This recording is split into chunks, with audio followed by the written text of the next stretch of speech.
જય શ્રી કૃષ્ણ, જય માતાજી। આજે આપણે બનાવશું કાબુલી ચણાનું શાક। તેના માટે આપણે જોશે ડુંગળીની પેસ્ટ, ટમેટાની પેસ્ટ, આદુ લસણની પેસ્ટ, આખું મરચું, તમાલપત્ર, તજ, મોટી એલચી, નાની એલચી, જીરું અને કાબુલી ચણા। કાબુલી ચણાને મેં બાફી લીધા છે, તેમાં થોડું મીઠું નાખેલું છે અને જીરું નાખેલું છે।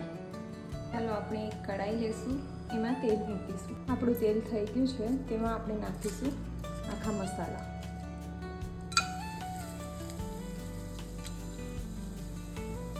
મસાલા પકડાઈ જાય એટલે તેમાં નાખીશું આપણે ડુંગળીની પેસ્ટની સાથે આપણે નાખીશું આદુ મરચાં અને આદુ લસણની પેસ્ટ।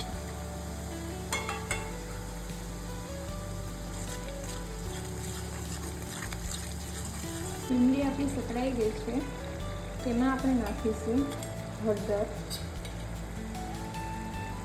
ધાણા જીરું, લાલ મરચું। મરચું તમારી રીતે તમે ઓછું કે વધારે કરી શકો છો। થોડી વાર ડુંગળીની ગ્રેવી સાથે આપણે ચટણીને પકાવશું, ત્યાર પછી નાખીશું આપણે ટમેટાની પેસ્ટ। ગ્રેવી પાકી જાય એ પછી નાખીશું આપણે એમાં મીઠું।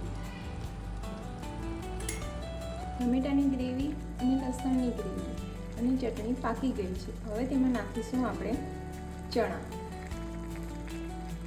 ચણા નાખી અને થોડી વાર આપણે તેને ચટણીની સાથે ભેળવીશું। તમે જોઈ શકો છો ચણા આપણા ગ્રેવી સાથે વ્યવસ્થિત પાકી ગયા છે।